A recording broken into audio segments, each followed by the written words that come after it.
Aujourd'hui, dans cette vidéo, nous voyons comment nous pouvons influencer le monde spirituel.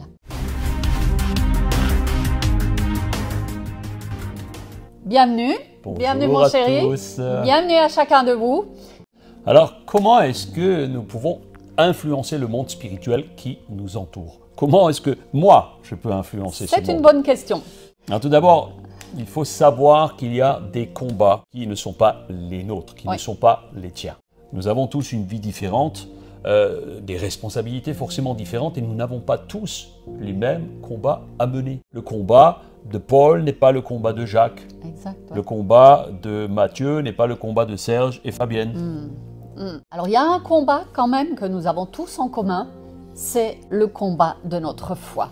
Et nous allons lire dans le premier livre de Timothée, chapitre 6, verset 12, où l'apôtre Paul dit « Combat le bon combat de la foi, saisis la vie éternelle, car Dieu t'a appelé à la connaître quand tu as prononcé ta belle déclaration de foi en présence de nombreux témoins. » Garde la foi et tiens jusqu'au bout. Ferme. Tiens ferme jusqu'au bout. Amen. C'est le premier des combats. Si tu n'avais qu'un combat à mener dans ta vie, bien mène ce combat-là. C'est celui-là. Garde la foi jusqu'au bout. Amen. Et c'est dans ce combat justement que Satan nous attaque en premier. Il cherche à nous démolir, il cherche à nous décourager. Mais nous ne devons pas nous engager dans des luttes que le Seigneur ne nous demande pas. En clair, Occupe-toi de tes oignons, je dirais. c'est un peu ça. Occupez-vous de vos oignons. Ne t'occupe pas de ceux des voisins. Et tu vivras une vie beaucoup plus paisible. Alors souvent, nous entendons des chrétiens nous dire « Oh, j'ai des attaques, je suis harcelé par le diable, oh là là !» Oui, dans certains cas. Dans certains cas, oui, effectivement. Les épreuves, toutes les épreuves que nous sommes amenés à traverser ne sont pas forcément un combat spirituel, mais elles sont des fois les conséquences de nos mauvais choix. Le péché peut-être, ou encore des fois mener un combat qui n'est pas le nôtre, comme tu disais. Nous devons nous occuper de nos combats, pas du combat des autres. Il est dit que Jésus a vaincu les puissances démoniaques sur la croix. Oui. Mais le problème, c'est qu'ils agissent encore. Jésus a gagné la guerre, mais il y a encore des luttes et des combats. Oui.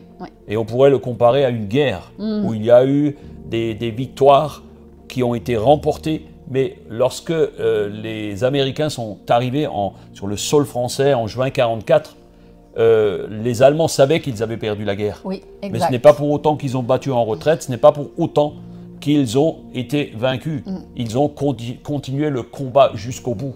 Eh bien, c'est un peu la même chose. Nous devons d'abord reconnaître les stratégies du diable, premièrement pour éviter de tomber dans son piège. D'ailleurs, dans l'épître de Jacques, au chapitre 4, verset 7, il est dit « Soumettez-vous donc à Dieu, résistez au diable et il fuira loin de vous. » Et c'est vrai qu'en faisant cela, en nous soumettant notre esprit à l'Esprit de Dieu, qui nous révèle aussi si le combat est un combat spirituel, un bon combat. C'est pourquoi nous avons besoin d'une armure. Oui. Nous avons besoin d'une armure plus complète et nous la découvrons ensemble. Éphésiens 6 au verset 13. C'est pourquoi saisissez maintenant toutes les armes de Dieu. Ainsi, quand viendra le jour mauvais, vous pourrez résister à l'adversaire et après avoir combattu jusqu'à la fin, vous tiendrez encore fermement votre position. Tenez-vous donc prêts. Ayez la vérité comme ceinture autour de la taille, portez la droiture comme cuirasse, mettez comme zèle, comme chaussure, le zèle à annoncer la bonne nouvelle de la paix. Prenez toujours la foi comme bouclier. Il vous permettra d'éteindre toutes les flèches enflammées du mauvais. Acceptez le salut comme casque et la parole de Dieu comme épée, donnée par l'Esprit Saint. Tout cela, demandez-le à Dieu dans la prière. Oui, priez en toute occasion, avec l'assistance de l'Esprit. À cet effet, soyez vigilants et continuellement fidèles. Priez pour l'ensemble du peuple de Dieu. Le verset 13 récapitule précisément ce que nous venons de voir.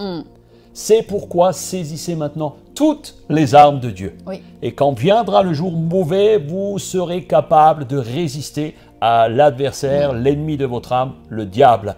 Et après avoir combattu jusqu'à la fin, eh bien, vous tiendrez encore ferme. Et c'est la réplique simple de ce qui est écrit dans Ésaïe 26 au chapitre 3. À celui qui tient ferme dans ses dispositions, oui, tu lui assures une paix parfaite parce qu'il se confie en toi. Amen. Alléluia. Il nous faut des armes puissantes.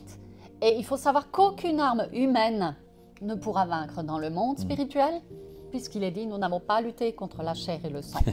Souvent, quand vous voyez des films avec des extraterrestres, vous en avez sûrement tous vu, même si c'est très ancien, peu importe. Puis souvent, un des derniers que j'ai vu, ça date de quelques temps, c'est pour ça que j'ai une petite mémoire là.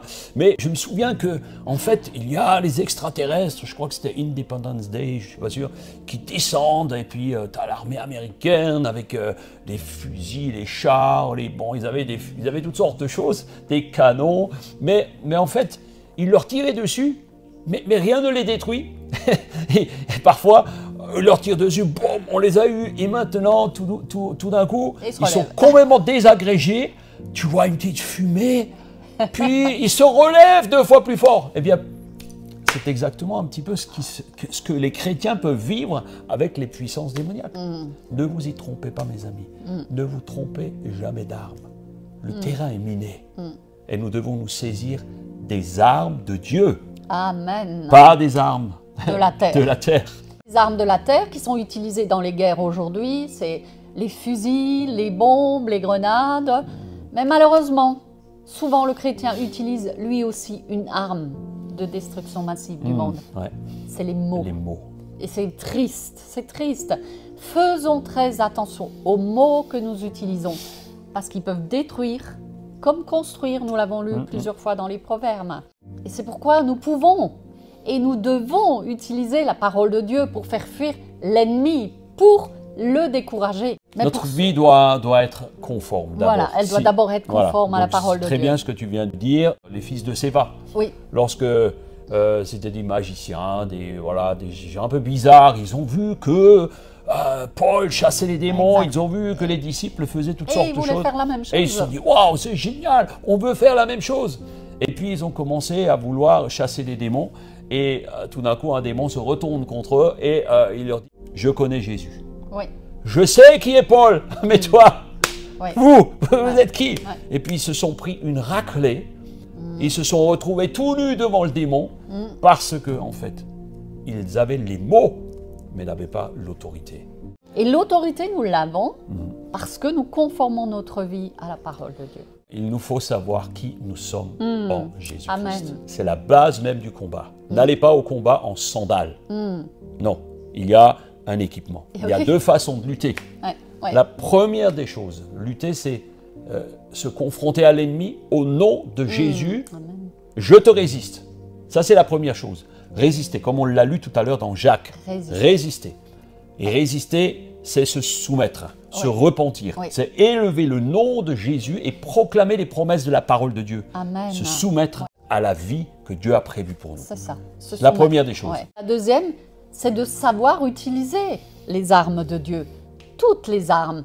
Car on verra que chacune a son importance. Mais nous voulons vous aider à devenir des plus que vainqueurs Amen. dans la prière. Eh bien, Seigneur, merci pour ta parole parce que chaque jour, elle nous éclaire un peu plus. Merci, cher Saint-Esprit, parce que tu donnes le discernement des esprits dans les épreuves que nous pouvons traverser. Est-ce que c'est un combat spirituel ou juste les conséquences de nos décisions? Seigneur, nous te demandons la force et je te demande pour chacun de ceux qui voient cette vidéo, qui est derrière son écran, je te demande de la force de lui aider à résister à l'ennemi et de ne pas se décourager. Qu'il puisse vivre une expérience nouvelle, puissante, au travers de la parole de Dieu, au travers de ton Saint-Esprit, et être victorieux dans sa vie. Au nom de Jésus.